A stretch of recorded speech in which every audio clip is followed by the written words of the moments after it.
오늘 말씀은 지난주 말씀을 연결해서 함께 살펴보고자 합니다. 성령 충만한 베드로와 요한이 성전에 기도하러 올라가죠. 그럴 때 나면서부터 한 번도 일어나 보지 못한 거린을 만납니다. 그리고 그 거린이 베드로와 요한을 주목할 때 베드로가 이런 말을 남기죠. 은과 금은 내게 없지만 내게 있는 것 곧 내게 주노니 곧 나사렛 예수의 이름으로 일어나 걸으라, 이렇게 외쳤어요. 그리고 믿음으로 일으켰을 때 그도 믿음으로 일어남을 보게 됩니다. 그리고 성전에 들어가서 뛰고 걷기도 하고 하나님을 찬송하는 모습을 보게 되죠. 많은 사람들이 보게 됩니다. 그런 가운데 우리가 베드로가 외쳤던 건 뭐겠습니까? 사람들이 베드로를 주목하자 왜 우리를 주목하느냐? 이 일을 행한 것은 우리가 아니다, 바로 우리 구주 예수 그리스도가 이 일을 행하였다. 이것을 말씀한 내용이 바로 오늘 본문의 핵심입니다. 첫 번째 우리가 살펴볼 것은 왜 우리를 주목하느냐, 이것이죠. 11절 말씀 다시 보실까요? 11절입니다. 나은 사람이 베드로와 요한을 붙잡으니 모든 백성이 크게 놀라며 달려나가 솔로몬의 행각이라 불리는 행각의 모이건을 기나했어요. 여기 나은 사람이 베드로와 요한을 붙잡았다, 이렇게 말하죠.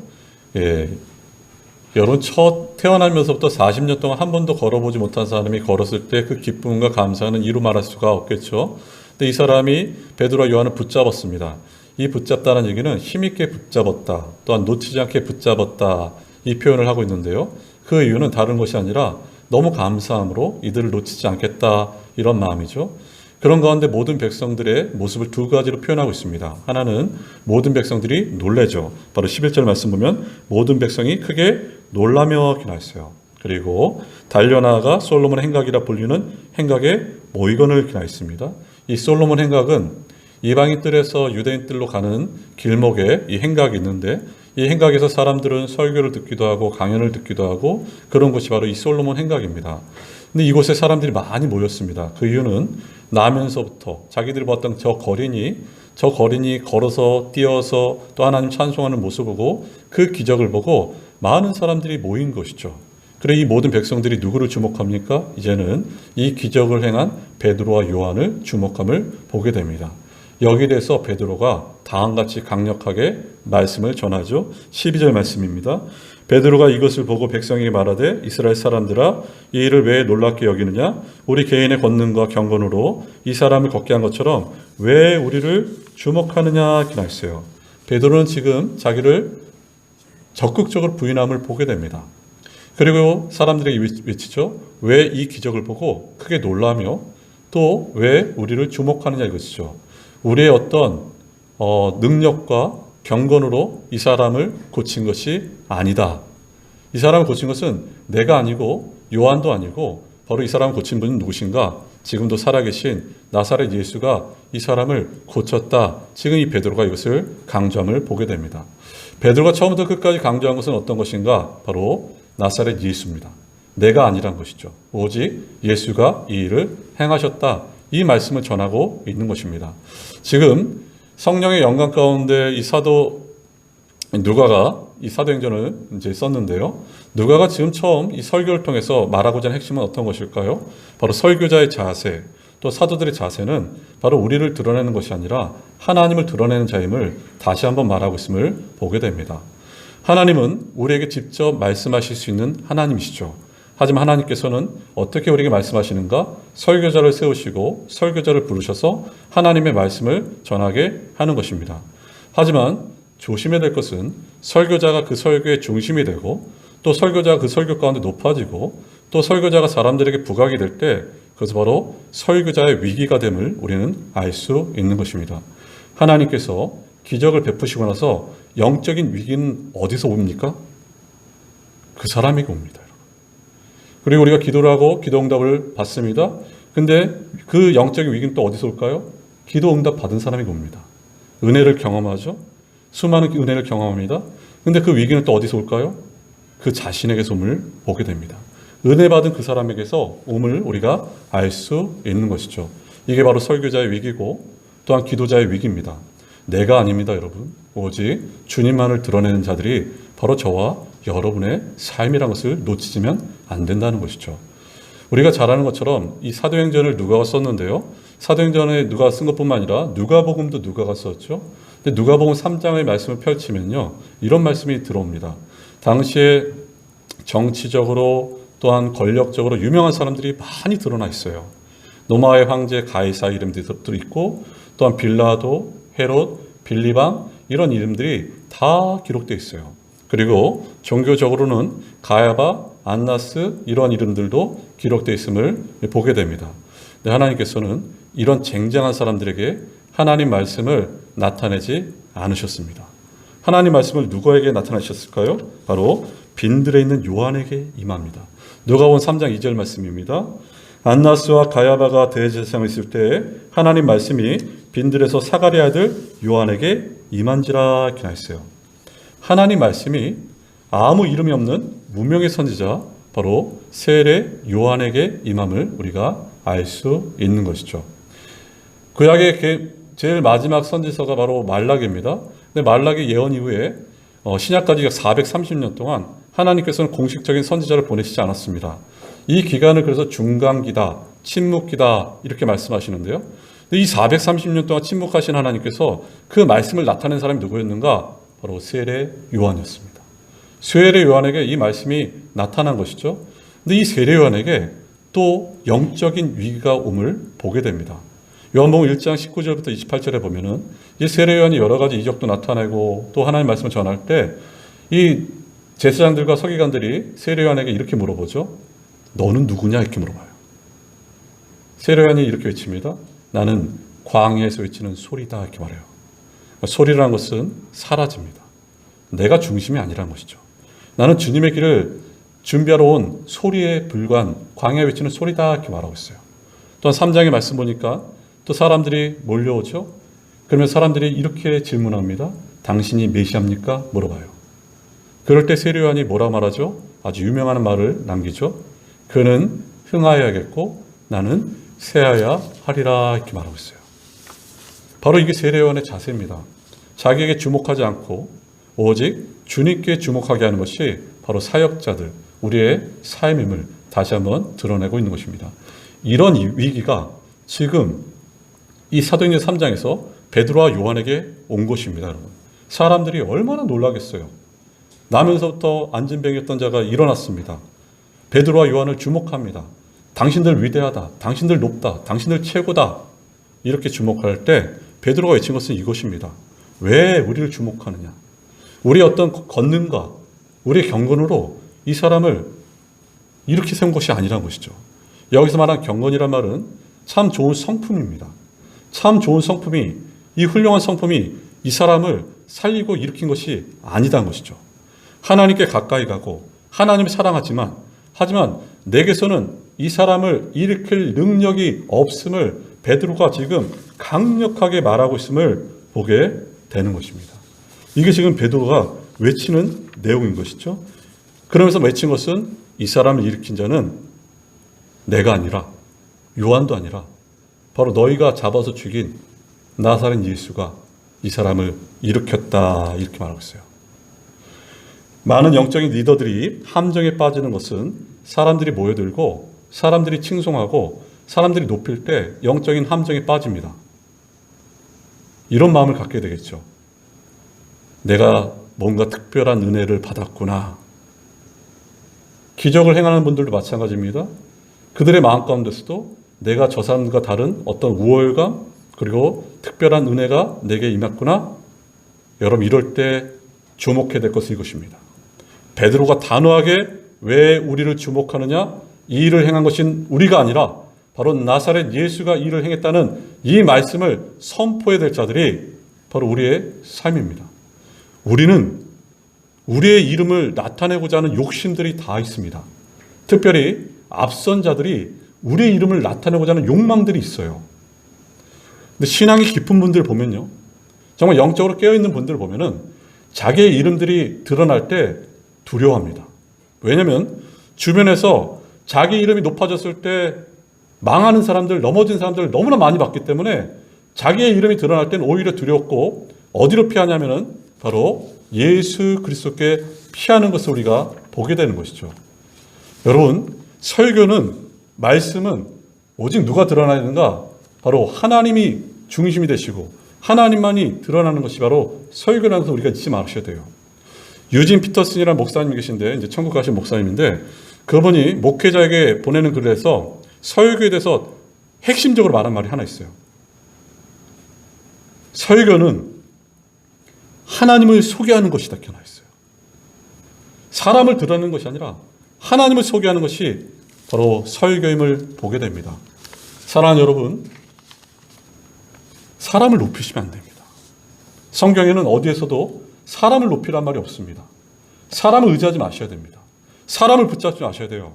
저와 여러분이 붙잡을 분은 누군가? 오직 예수 그리스도입니다. 여러분.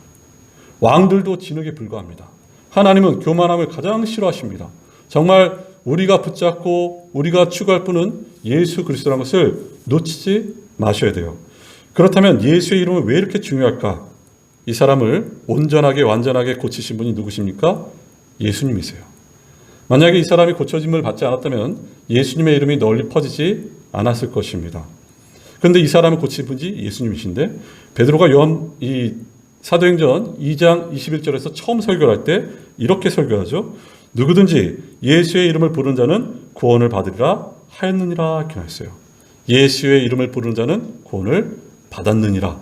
근데 이 말씀이 어디서 이루어집니까? 사도행전 3장에서 이 말씀이 이루어짐을 보게 됩니다.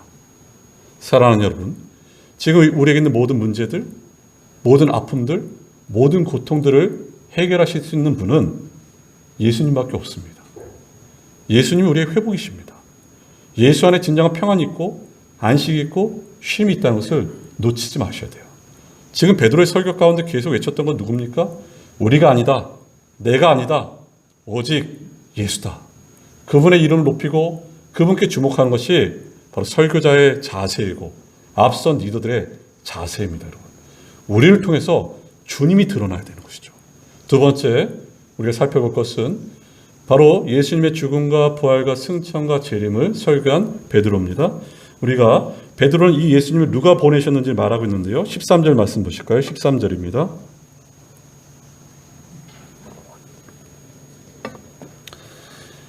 아브라함과 이삭과 야곱의 하나님 곧 우리 조상의 하나님이 그의 종 예수를 영화롭게 하셨느니라 이렇게 나있어요. 베드로는 이 예수님을 누가 보내셨는가? 바로 하나님 보내셨는데 이 하나님은 어떤 분이신가? 아브라함과 이삭과 야곱의 하나님.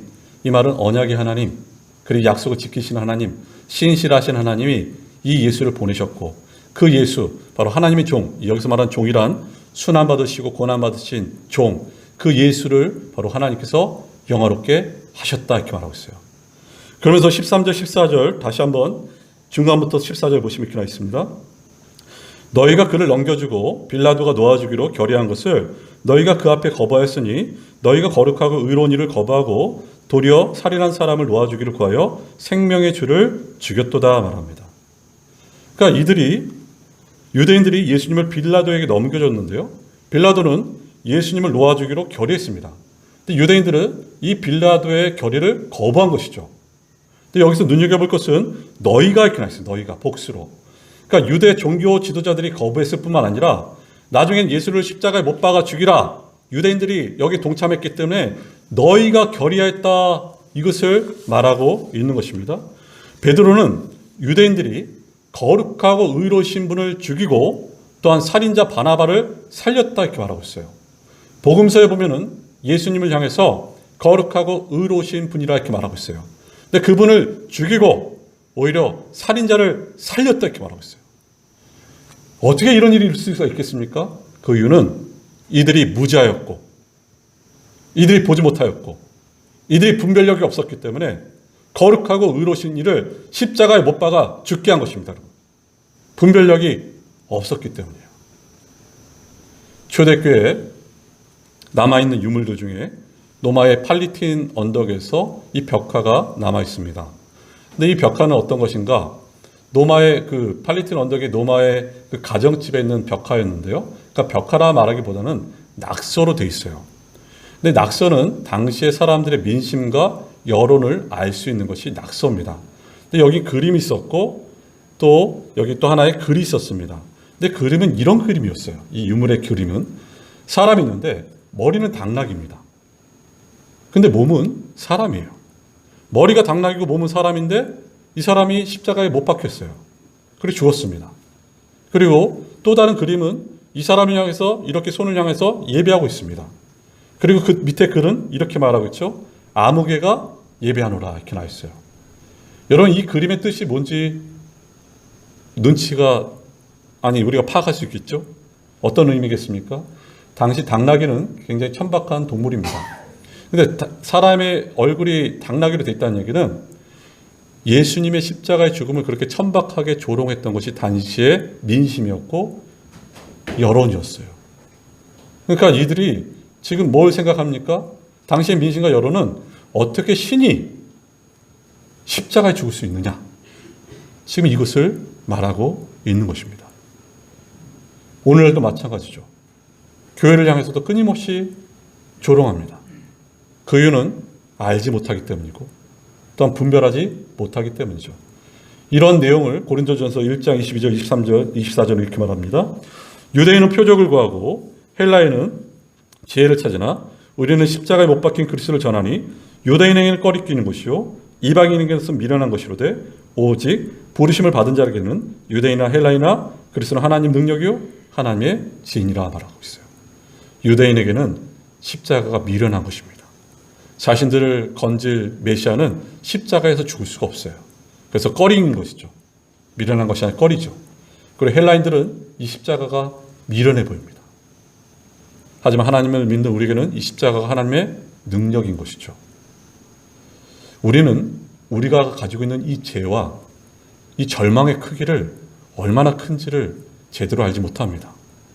우리가 가지고 있는 죄의 크기와 절망의 크기를 조금이라도 알 수 있다면 우리의 삶은 늘 감사밖에 할 수 없을 것입니다. 하지만 의외로 많은 사람들이 이 죄와 이 절망의 크기를 알지 못하고 살아가고 있습니다. 하지만 이 죄와 절망의 크기를 가늠할 수 있는 방법은 있습니다. 그게 어떤 것일까?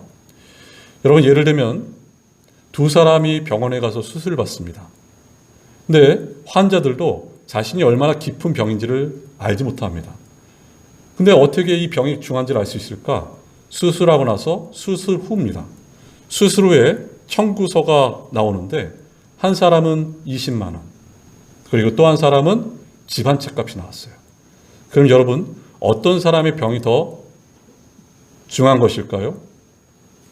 바로 집 한 채 값 나온 사람의 병이 더 중한 것이겠죠. 바로 이것입니다. 십자가란 신께서 하나님이 바로 그 아들 예수가 자기의 생명을 바로 놓으신 것이 죽은 것이 바로 십자가입니다. 신이 자기의 생명을 소비한 것이 십자가예요. 얼마나 우리의 죄가 컸으면 우리의 절망이 얼마나 컸으면 그 예수께서 십자가에서 죽으실 수 있을까? 이게 바로 우리의 죄와 우리의 절망을 가늠할 수 있는 것입니다. 우리는 십자가를 볼 때 그 끔찍한 형틀을 바라볼 때 예수께서 나의 그 모든 죄와 나의 모든 그 절망을 친히 짊어지셔서 내가 자유함을 누렸다는 것을 놓치지 마셔야 됩니다. 저와 여러분은 이 죄를 누구도 감당할 수 없습니다. 어떤 지식이나 능력이나 기적이 이 죄를 사하지 못해요. 오직 이 죄를 사하실 수 있는 분은 예수님밖에 없습니다. 그게 십자가고 그것이 하나님의 사랑입니다. 예전에 몇 해 전에 이런 내용을 들어보신 분 계실 겁니다. 한 여성분이 계신데 이분이 정신지체 남자하고 결혼합니다. 근데 이들이 만난 그 배경을 보니까 이 여성분이 이제 봉사하러 나갔다가 이 재활원에서 이 정신지체분을 만나게 되고 또 마음이 서로 통하게 돼서 결혼했어요. 근데 문제는 이 정신지체를 가지고 있기 때문에 참 오해를 많이 하기 시작하죠. 아내가 지극정성으로 헌신하고 또한 이 남편을 보살피는데 어느 날 이 남편이 가출을 했어요. 왜 가출했냐면은 이 아내가 자기를 이렇게 보살피는 이유는 나중에 나를 또한 이 보호시설에 보내고자 나에게 이렇게 잘해주는 거라 해서 이 오해 가운데 가출했습니다. 그래서 이 아내가 어떻게 했습니까? 이 아내가 사방팔방 다 찾아다녀요. 이 내용이 신문에도 나오고 방송에도 나왔어요. 근데 기자들이 물어보잖아요. 왜 남편을 찾아다닙니까? 그러니까 질문은 이런 것이죠. 왜 당신에게 도움을 주지도 않고 당신을 행복해 하지도 않는 저 남편을 찾아다닙니까? 이렇게 말한 것이에요. 그때 이 여성분이 두 가지로 대답을 합니다. 첫째, 내 남편은 내가 없이는 살 수 없습니다. 이렇게 말하고 있어요. 근데 두 번째 답이 더 감동적이죠. 근데 이제는 내가 내 남편 없이는 살 수 없어요. 이게 바로 사랑입니다. 내 남편 없이는 내가 살 수 없다는 것은 긍휼한 마음이죠. 근데 이제는 내가 내 남편 없이는 살 수 없다는 것은 사랑의 마음이에요. 하나님이 이렇게 말씀하세요. 죄가 가득하고 죄인인 우리에게, 절망 가운데 있는 우리에게 너희들 나 없이는 살 수 없지. 이게 긍휼입니다. 근데 하나님이 이렇게 말씀하시죠. 그런데 내가 이제는 너희 없으면 살 수 없어. 이게 사랑입니다, 여러분. 그 사랑 때문에 그 아들을 십자가에 내어 주신 것입니다. 우리는 이 사랑을 놓치지 마셔야 되죠. 우리가 살펴볼 것은 바로 이것입니다. 이 예수께서 십자가에 죽으셨는데 이 죽으신 예수를 누가 살리셨는가? 하나님이 살리셨다 이렇게 말하고 있어요. 15절 말씀 보실까요? 15절입니다. 3장 15절. 생명의 주를 죽였도다. 그러나 하나님이 죽은 자 가운데서 그를 살리셨으니 우리가 이 일의 증인이라 이렇게 나있어요. 생명의 주를 우리가 죽였습니다. 저와 여러분이 유대인들이 이스라엘인들이 죽였어요. 그를 죽였어요. 하나님께서 예수를 살리셨습니다. 근데 참 감사한 것은 예수님만 살린 것이 아니라 우리도 살리셨습니다. 십자가는 두 가지 내용을 볼 수 있습니다.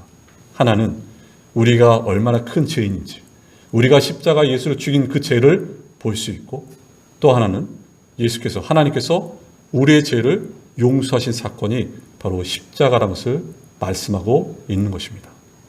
마태복음 18장 21절 이하의 말씀 보면은 베드로가 예수님께 이렇게 나오죠. 주변에 내 형제가 내게 잘못을 하면은 몇 번 용서하면 되겠습니까? 7번 용서하면 되겠습니까? 이렇게 물어봐요. 7번도 많은 내용이죠. 그 말은 베드로가 용서에는 한계가 있지 않습니까? 이렇게 질문한 것이에요. 근데 예수님께서 뭐라 말씀하시죠? 아니, 7번뿐 아니라 70번씩 7번 용서하라. 이 말은 용서에는 한계가 없다. 무한히 용서하라. 이렇게 말하고 있어요. 하나님이 저와 여러분을 7번만 용서하셨다면 여기 있을 자 아무도 없습니다, 여러분. 하루에 우리가 짓는 죄를 한번 생각해 보세요. 생각으로 짓는 죄, 말로 짓는 죄, 수도 없습니다. 근데 하나님이 그런 우리를 무한히 용서하셨어요.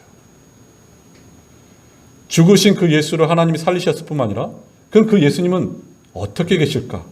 어떻게 하실까? 그 내용이 20절 말씀입니다. 20절 말씀 보실까요? 또 주께서 너희를 위하여 예정하신 그리스도 곧 예수를 보내시리니 이렇게 나있어요. 이 말은 그리스도 곧 예수를 보내신다는 얘기는 예수님의 재림을 말씀하고 있는 것입니다. 그렇다면 예수께서 재림하시기 전에 예수님은 그러면 어디 계시는가? 우리가 잘 아는 내용처럼 21절 말씀이죠. 하나님이 영원 전부터 거룩한 선지자들의 입을 통하여 말씀하신 바 만물을 회복하실 때까지는 하늘이 마땅히 그를 받아두리라 이렇게 했어요.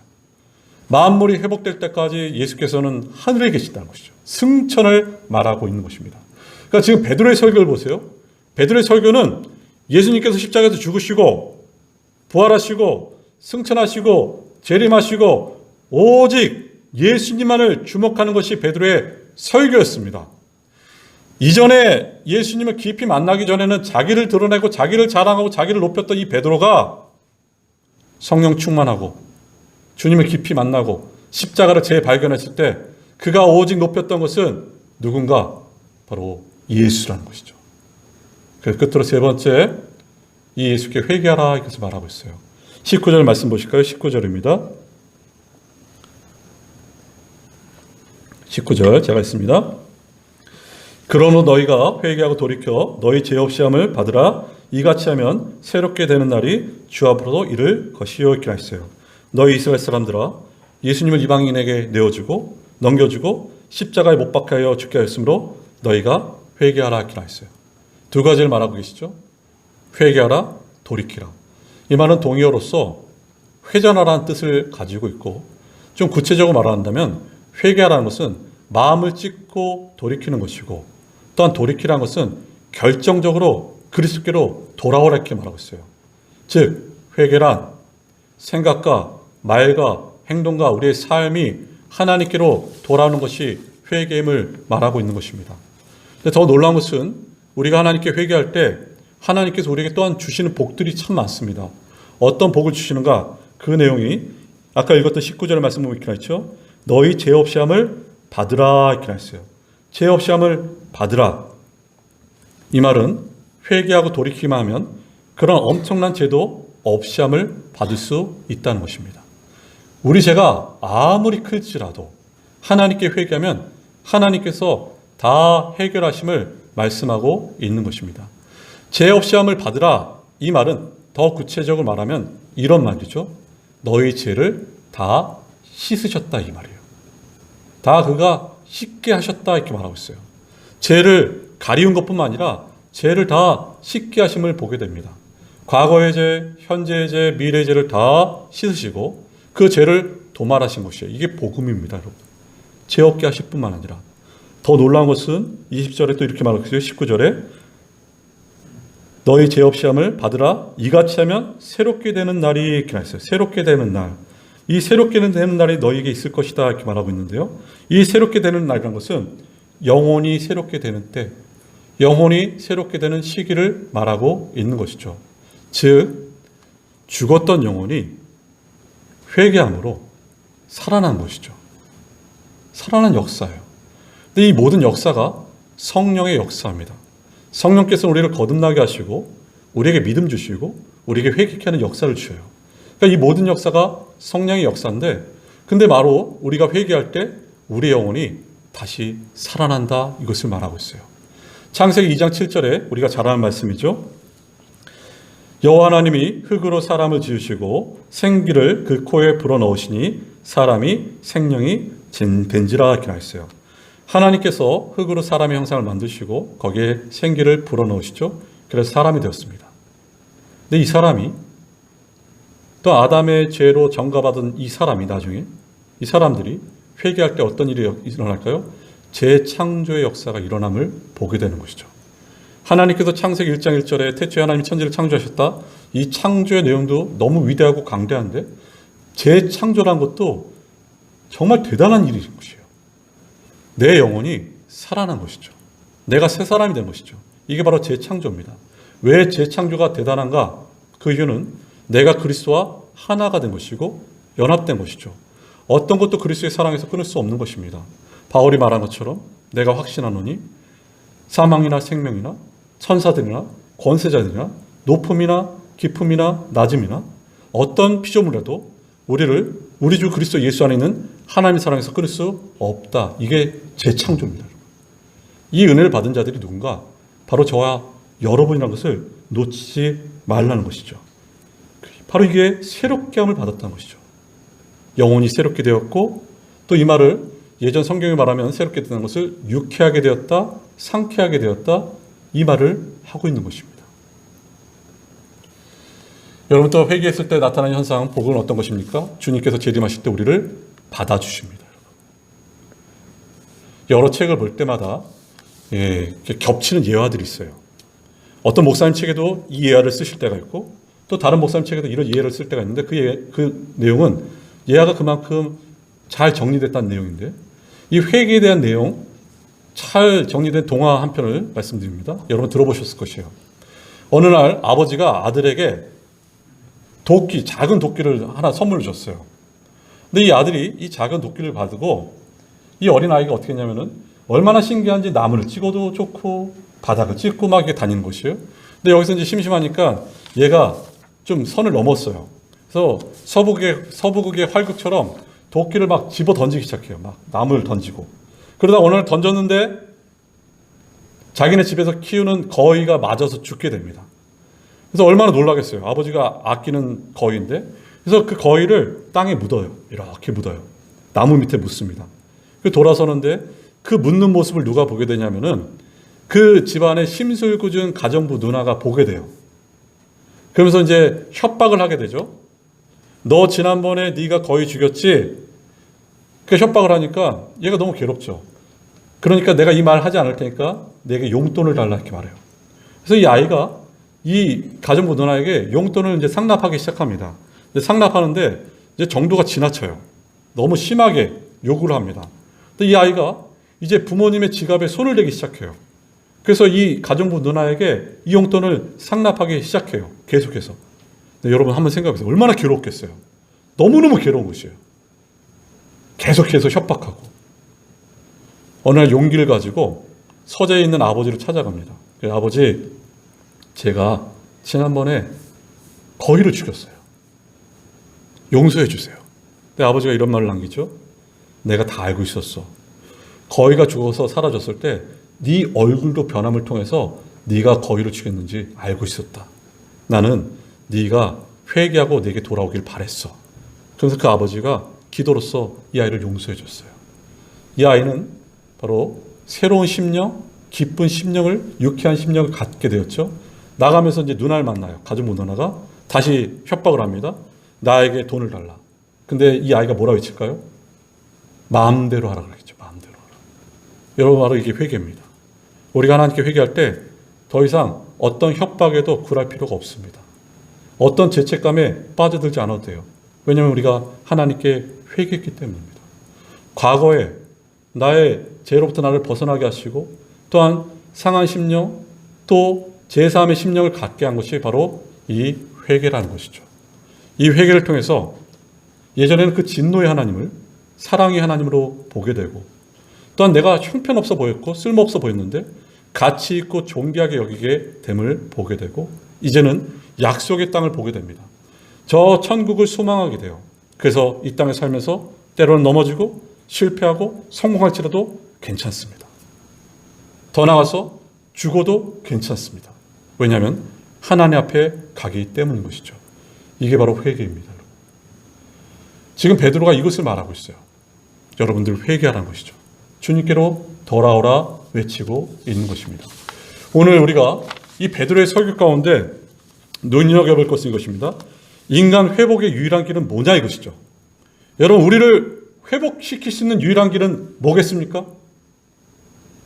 예수라는 것이에요. 예수. 그런데 설교 메시지에 예수가 없습니다. 그럼 그것은 거짓입니다. 그 회복이 일어나지 않죠. 세상 이야기, 정치 이야기, 살아가는 이야기. 근데 예수가 설교에 없어요. 근데 그런 설교, 그런 말씀, 우리의 마음을 잠시 평안케 하고 기쁨 주고 웃음을 줄 수 있지만 회복이 일어나지 않습니다. 오직 예수만이 우리를 살립니다. 예수만이 우리를 변화시켜요. 복음만이 우리에게 생명을 줄 수 있다는 것을 놓치지 마셔야 돼요. 그렇기 때문에 여러분, 말씀을 들을 때 사람의 말로 듣지 마십시오. 하나님의 말씀으로 들으셔야 돼요. 하나님의 말씀으로. 왜냐하면 이 말씀으로 하나님께서 역사하시기 때문이에요. 성령은 말씀의 수레를 타고 오십니다. 그리고 우리를 변화시키는 것은 이 말씀이란 것이죠. 예수입니다. 예수. 한 백인교회 목사님이 흑인교회 가서 설교를 하게 됐습니다. 여러분, 백인과 흑인은 인종차별이 너무 큽니다. 이게 기적 같은 일이죠. 흑인교회에서 이 백인교회 존경받는 목사님을 초청해서 설교를 하는데 이 백인교회 목사님이 그 가운데 설교를 하는데 크게 깨달은 것이 세 가지 있었습니다. 하나는 어떤 것이었는가? 본인의 교회 백인교회는 예배가 1시간인데 흑인교회는 3시간, 4시간을 드리는 거예요. 또 하나 깨달은 건 뭐냐면은 이들의 찬양이 얼마나 강력한지 몰라요. 뜨겁게 찬양해요. 열정적으로.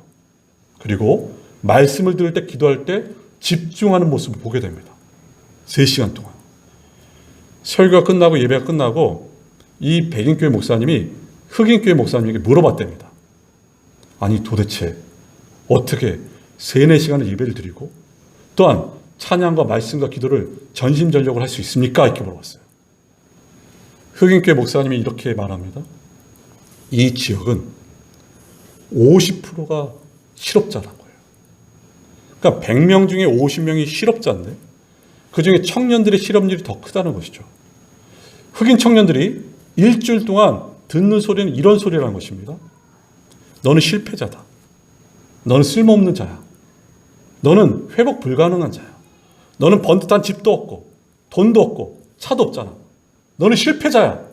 이 소리를 일주일 내내 듣는 것이에요. 세상 가운데. 이 목사님이 생각한 것은 이들을 어떻게 제자리로 정립할 수 있을까? 어떻게 회복할 수 있을까? 이게 바로 예배였다는 것이죠. 그래서 예배 가운데 말씀, 기도, 찬양 선포하면서 이렇게 외친 것이에요. 여러분들은 존귀한 자들입니다. 여러분들은 가치 있는 자들이에요. 세상의 소리에 속지 마십시오. 하나님의 눈으로는 여러분 존귀한 자예요. 마치 베드로전서 2장 9절 말씀처럼 여러분들은 택하신 족속이고 왕같은 제사장이고 거룩한 나라고 하나님의 소유된 백성들입니다. 그때 당시 그 백성들도 흩어 지내던 나그네들이고 세상의 눈으로 봤을 땐 가치 없는 자들인데 하나님의 눈에 볼 때는 너무너무 가치 있는 자들이 당신들이라는 것이죠. 그 흑인 청년들에게 너희들은 존귀한 자들이고 가치 있는 자라는 것을 잊지 말라는 것이죠. 우리도 마찬가지예요. 한 주간 동안 여러분 얼마나 거짓된 내용 가운데 속고 사셨어요. 또한 두려움 가운데 좌절 가운데 낙심하고 쓰러지고 이 험난한 세상 가운데 수많은 때론 모욕과 조롱을 당하고 쓰러진 나를 보게 됩니다. 그런데 하나님이 우리를 예배 자리에 초대하셨어요. 그러면서 이렇게 말씀하세요. 너는 내가 창조했어. 내가 만들었어. 너는 내 아들 예수를 통해서 구원케 했어. 너는 존귀하고 보배로운 자다. 이게 바로 예배입니다. 그리고 이 예배 가운데 예수의 이름이 선포되는 것이죠. 사랑하는 여러분, 예수 그리스도가 우리의 목표이고 예수 그리스도가 우리의 능력이고 예수가 우리의 힘이고 예수가 우리의 기쁨이고 예수가 우리의 의로움이고 예수가 우리의 거룩함이고 예수가 우리의 지혜로움이고 예수가 우리의 구원자이십니다. 누구를 붙드시겠습니까? 예수를 붙잡으시고 예수를 바라보세요. 지금도 그 주께서는 하나님 우편에서 우리를 위해서 중보하고 간구하고 계세요. 그리고 나를 놓지 않으십니다. 저와 여러분이 이런 고백으로 살길 원합니다. 때로는 은과 금이 내게 없지만 내게 있는 것 곧 내게 주노니 나사렛 예수의 이름으로 일어나 걸으라. 예수를 소유한 자로서 예수의 이름을 주목하고 예수를 높이는 우리 모두가 되길 바라면서 기도하겠습니다. 우리 함께 우리 말씀 생각하면서 기도합니다.